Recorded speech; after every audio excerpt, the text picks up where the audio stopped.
káàbọ̀ sí Adewale Art Gallery, located in Lagos, Agege area, Person Majekodunmi housing estate. Orúkọ mi ni Majekodunmi Adewale Olakunmi, CEO Adewale Art Gallery, world artist, Afra Youth Chairman, and member Society of Nigerian Artists.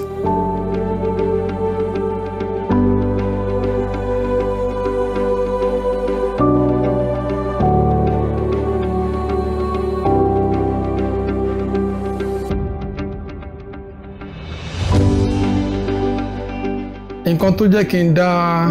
gallery sílẹ̀ ó ní pé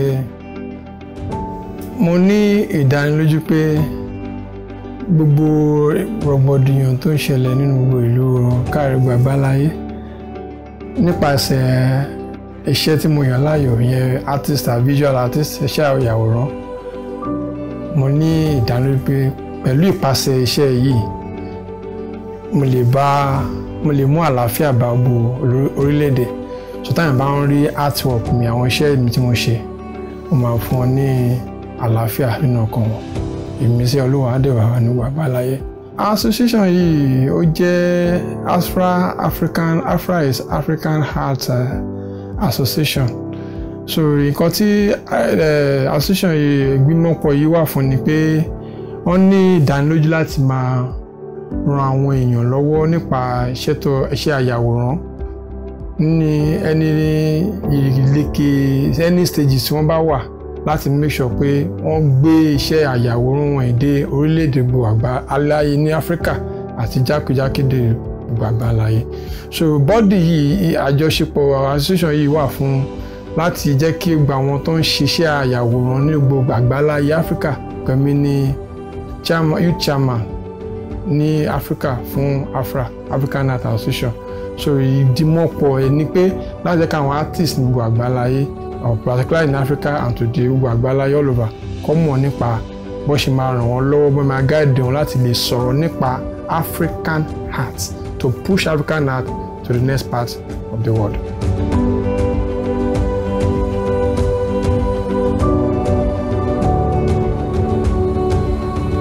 Kan tó fún mi ní inspiration láti máa ṣiṣẹ́ yìí ni pé naturally mo mọ̀ pé Ọlọ́run fún mi ní ẹ̀bùn yìí láti fi pass message across to the global world. So then one way or the other, àwọn tó wà around mi, àwọn tó jìnnà sí mi, máa ń make sure kí mo jẹ́ kí message yìí kó reach wọn through my heart. I pass the message through art, through my visual art. The message of healing, the message of hope, the message of brighter future, and the message of excellent life globally. Àwọn ìpèníjà tí mo ní lórí iṣẹ́ yìí ó pọ̀ ó pọ̀ ká má parọ́. So mo ń sọ láti fi lè báwo lè ń sọ Yorùbá yìí o, láti lè encourage, láti lè jẹ́ kí àwọn tó ń bọ̀ lẹ́yìn àbáwọn tó wà níbi iṣẹ́ yìí tó ti débi táwa délé ni, tó lọ ń gbé wa délé ni, láti mọ̀ pé gbogbo nǹkan kí nǹkan tó bá fẹ́ ṣe ní ayé, nǹkan kí nǹkan mi fẹ́ mọ̀ nǹkan náà, nǹkan kí nǹkan tó fẹ́ ṣe kọ́ ní ẹ̀mí ìfaradà. Kò sí bá tẹnu bọ̀rọ̀ nǹkan tójú mi rí kí n tó débi tí mo délé ni pé mo jẹ́ Afra Youth Chairman. Nígbà àwọn ìpèníjà tá ní tí mo ní táwọn artist bíi ẹlẹgbẹ́ mi máa ń ní kó tó di pé wọ́n dókè àgbà, wọ́n grow dé level tí ó yẹ kó grow dé, kó dàgbà dé, ó máa ń yàtọ̀ síra wọn.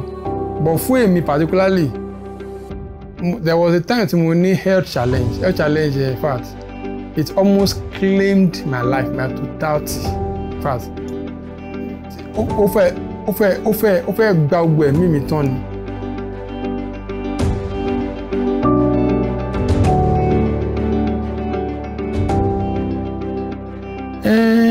Trend tó wà tí ó ń lọ báyìí lọ́wọ́ nínú art industry lọ́wọ́lọ́wọ́ báyìí tèmi rí tó dẹ̀ yé mi pé tó yé mi débi àmì ọ̀ ni pé gbogbo artist tèmi mọ̀ àti mo ń fojú rí all around the world, pẹ̀lú oore ọ̀fẹ́ Ọlọ́run, I relate with many artists all around the world, all around Africa and all around the world globally. So I have many friends around the world. So báyà àwọn iṣẹ́ wọn freedom ni, if I call it freedom, the freedom art ní gbọ́n paint, wọ́n ní freedom nǹkan tó fẹ́ ṣe. àmàdẹ̀ràn lọ́wọ́ lẹ́kọ̀ọ́ ṣe bẹ́ẹ̀ ṣe mi bú particular ẹ̀sìn kan tẹ́mi paint ìtọ́ bá rí àwọn artwork tó ń pè àti sọmọdáwọn tó wà ní gallery and ìtàdé send káàkiri tàtà ṣe ní commission work freedom art because freedom art basically tells you can do anything you want to do wà gálẹ̀ pé o gbọ́dọ̀ yà báyìí o gbọ́dọ̀ ṣí báyìí o gbọ́dọ̀ ṣe and artwork mi anyway àwọn tó mọ̀ mí mọ̀ bẹ́ẹ̀ ẹ̀ náà ṣàrẹ̀ kò ń sọ̀tẹ̀ lè copy kò ń gbẹ́gẹ́lẹ́ pé ẹ fẹ́ yà báyìí ẹ fẹ́ yà báyìí ẹ fẹ́ fàlà báyìí kó lọ báyìí kó lọ báyìí ẹ máa akọ́ṣẹ́ lẹ máa ṣe copyright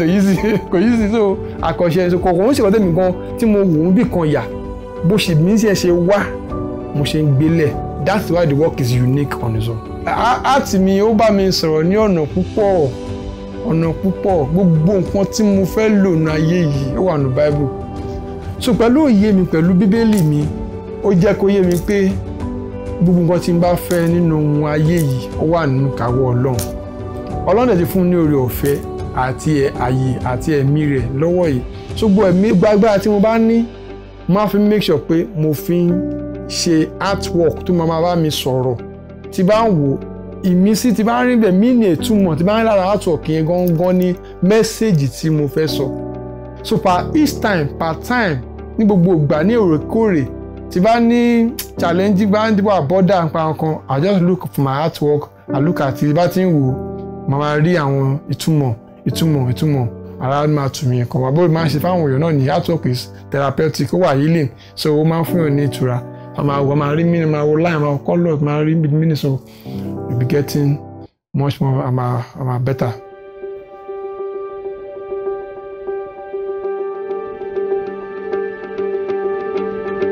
ìtumọ̀ iṣẹ́ ìtàn wò yìí bàbá wò lójú ó rẹwà lójú but oríṣiríṣi nǹkan ló wà ń bẹ̀ and the title of this work goes with the ó lọ pẹ̀lú ìṣàlàyé tí mo ti ṣàlàyé fún wa tẹ́lẹ̀ nípa irú artwork tí mo yàn láàyò òun náà dẹ̀ ni pé tẹ́ bá wò ẹ máa rí oríṣiríṣi nǹkan bẹ̀ oríṣiríṣi nǹkan tẹ́ máa rí bẹ̀ èmi kọ́ ni máa sọ fún yín o because it's a game ẹ̀yin náà máa sọ fúnra yín tẹ́ bá wò dáadáa ẹ máa rí we have yellow we have orange we have white we have shades of different white we have your shade of different purple we have shades of different yellow and different orange shades as well so gbogbo colour ní different shades so àwọn àwòrán tá à ń wò yìí ó mean ní oríṣiríṣi nǹkan kò ṣe ń wò yìí tẹ́ bá wò dáadáa tẹ́ bá wò ó jọ àwọn ó fara jọ àwọn kankan tẹ́ bá wò dáadáa tẹ́ bá yẹ kó fara jọ àwọn kankan tẹ́ bá wò bẹ́ẹ̀ mi ò ní sọ fún yín o ẹni tẹ́ wà ń lé mi ní sọ fún yín ẹ̀yin bá wò but that is the beauty of art art máa ń mean oríṣiríṣi nǹkan fún yàn nǹkan tó yẹ kí n jẹ́ world artist Majekodunmi Adewale Ọlákúnmi lénìí òun ni pé nítorí pé iṣẹ́ tí mo yàn láàyò yìí mo unique mo dá yàtọ̀ nípa ẹ̀ tó ń pè mí ní world artist it's not because pé kò jẹ́ world artist because of mo ti win award káàkiri all around the world and I'm a member of many international art bodies world artist Majekodunmi Adewale Ọlákúnmi that's my name and I'm the CEO of Adewale Art Gallery this title share yìí òun ni me and you tẹ́ bá wò dáadáa ẹ máa rí oríṣiríṣi nǹkan bẹ́ẹ̀ but game tí mo play fún ìgbà yìí I fẹ́ play ìgbà yìí náà because nature of my artwork ó máa ń jẹ́ kí èèyàn ronú jinlẹ̀ kó ronú jinlẹ̀ gan that's the nature of my art tẹ́ bá wo iṣẹ́ yìí ẹ máa rí nǹkan bíi ìlà tó kọ̀ wọnú ara wọn ẹ máa rí ìlà tó wọnú ara wọn ó ní nínú kankan ibi tí a ti ń ronú wò pé kí ló rí ẹ máa ronú kan bẹ̀ my artwork iṣẹ́ mi ó máa ń jẹ́ kí èèyàn ronú jinlẹ̀ kó sọ̀rọ̀ bí ọlọ́gbọ́n kó má sọ̀rọ̀ bí òmùgọ̀ tẹ́ bá wo iṣẹ́ yìí máa rí pé ẹ rí ibi line form bí ojú a máa ń pè ní profile nínú art ojú rèé imú rèé ẹnu rèé etí rèé irun orí rèé ẹ bá tí wàá wò ẹ tún máa rí orí èèyàn kan rèé orí èèyàn kan rèé orí èèyàn kan rèé orí ara èèyàn kan rèé ọmọ nìyẹn o ẹ máa tún wá wo orí ìgbà yẹn tí máa tún wá wo orí kan tó eléyìí náà ojú rèé imú rèé ẹnu rèé eléyìí obìnrin eléyìí ọkùnrin ẹ bá tún ọ̀rẹ́ tí máa rí abọ́ ìjẹun níwájú wọn bíi cup kókó àpọ̀ ó jọ cup ó jọ pot ẹ ti máa rí nǹkan wájú ẹ̀ tó wá sọ pé tó bá gbé ó sọ eléyìí sọ pé tó bá gbé so wọ́n ń jà sí nǹkan kan me and you wọ́n nǹkan tó ń jà sí wọ́n pè ní conflict so bó ṣe wà yín sìn ẹ máa rí many meanings sí àwọn ohun láàyè tó bá ti wá wò dáadáa ó wú nìkan tó mean but tẹ́ ẹ bá wò dáadáa ẹ̀ ní rí nǹkan bẹ́ẹ̀ so bí tẹ́mi ti ń wò tẹ́mi ti ń ṣàlàyé bóyá rí fún yín sí tẹ́mi bá ti wá wò bẹ́ẹ̀ ṣe ń wò ó ń lé ọ̀tọ̀ kan tẹ́ máa rí ń bẹ̀ so bí artwork ṣe rí nìyẹn and that's the nature of my art. Concept tí mo explore nínú iṣẹ́ mi jùlọ òun ni morals bí àkọ́ṣe ẹ̀kọ́ ní ọ̀nà tó tọ́ ní ìtumọ̀ tó tọ́ tó yege tó lápẹẹrẹ tí ó pé ó wà acceptable anywhere in the world so artwork mi kẹ̀lẹ́ mí ni ẹ̀ gbogbo artwork mi tí mo ṣe tẹ́lẹ̀ tí mo ń ṣe lọ́wọ́ tí mo tún máa ṣe how many project tí mo ń ṣe lọ́wọ́ lórí nínú studio so gbogbo artwork máa ń sọ̀rọ̀ nípa morals values ethics religions Christian values Christian morals value conventional moral values that is acceptable anywhere in the world ni nǹkan tí a sọ máa ń sọ nípa kò kí ń sọ̀rọ̀ nípa nǹkan tí ò dáa kò kàn ló lè kò kàn ní jàgójàgan so bí ó ṣe rí nìyẹn. Bí artwork ṣe ń lọ ní ayé òní ó ti yàtọ̀ sí bó ṣe wà tẹ́tẹ́lẹ̀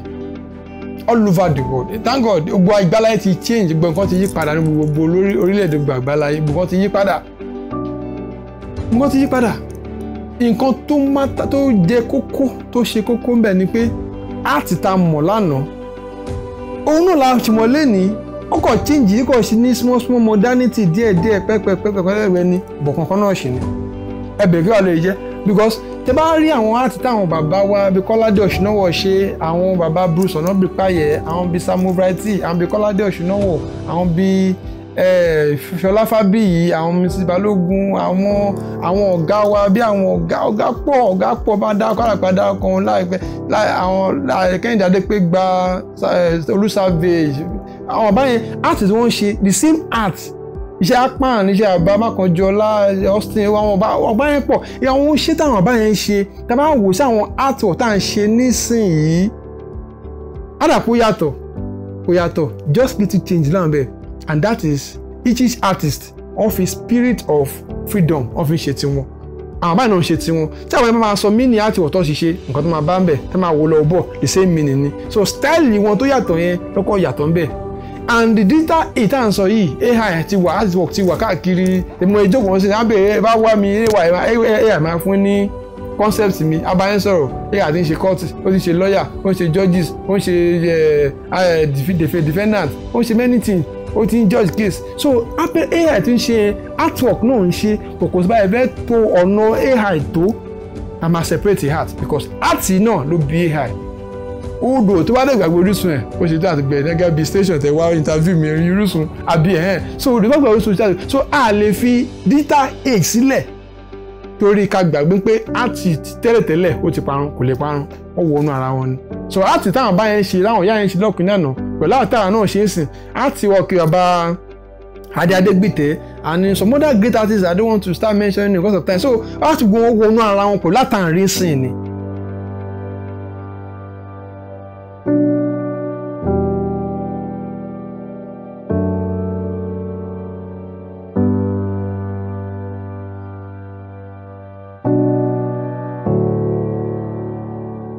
Ìmọ̀ràn tí mo ní fún àwọn artist tó ń bọ̀ lẹ́yìn ó ní pé kí wọ́n mọ̀ nǹkan tó ń ṣe because art tá à ń sọ yìí èmi kẹ̀dẹ̀rẹ̀dẹ̀dẹ̀ tí mo jókòó síwájú yín lénìí tí mo jẹ́ Afra youth chairman that's African Art Association youth chairman mi ò kọ̀ fò débẹ̀ lénìí I'm also a member of World Alliance Art Educator I'm also a member of ISI that's International Society for Education Through Art and some other international art bodies. So mi kàn fò débẹ̀ pam mi ò kàn jí kí n lè bára ń bẹ̀ pẹ̀lú oore ọ̀fẹ́ Ọlọ́run mo ti ń ṣiṣẹ́ ẹ̀ bọ̀ láti 2020 mo ní ọ̀rẹ́ kan mo máa ń pè ní it's my very close guy máa ń porúkọ ẹ̀ ní Victor Olúgbémiró ó encourage mi lọ́pọ̀lọpọ̀ láti lè jẹ́ kí n di nǹkan tí mo di lénìí òun rí pé mo ní talent art èmi ò rí pé mo ní talent art òun rí mi as an artist pé mo good èmi rí ra mi pé mi ò good as an artist tó òun ló push mi so ó jẹ́ kí n win award kan ní tó fún mi ní scholarship that's Messiah Arena in conjunction with the New Covenant Baptist Church that's my local church mo attend ní so mo lọ sí competition yẹn mo dẹ̀ win award yẹn so tí n bá lọ́rẹ̀ gidi tó lè rí mi ju bí èmi ṣe ríra mi lọ tó dẹ̀ ó support mi nígbà tí mo wà ní school ó ní iye tó ń fún mi lọ́dún yẹn náà 10,000 naira every month throughout my school life kò ṣe kéré owó scholarship náà tí wọ́n bẹ̀rẹ̀ fún mi lówó every day every month every week every semester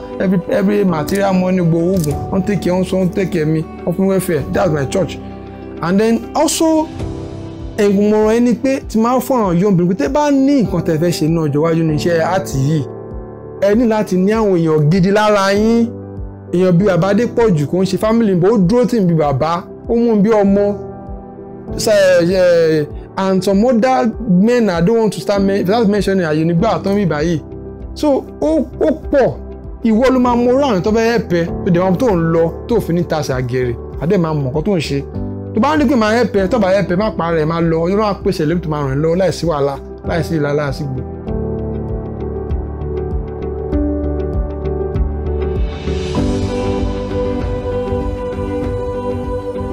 mo dúpẹ́ lọ́wọ́ Orisun TV tó fún mi ní àǹfààní láti wà ń bíbá lónìí láti lè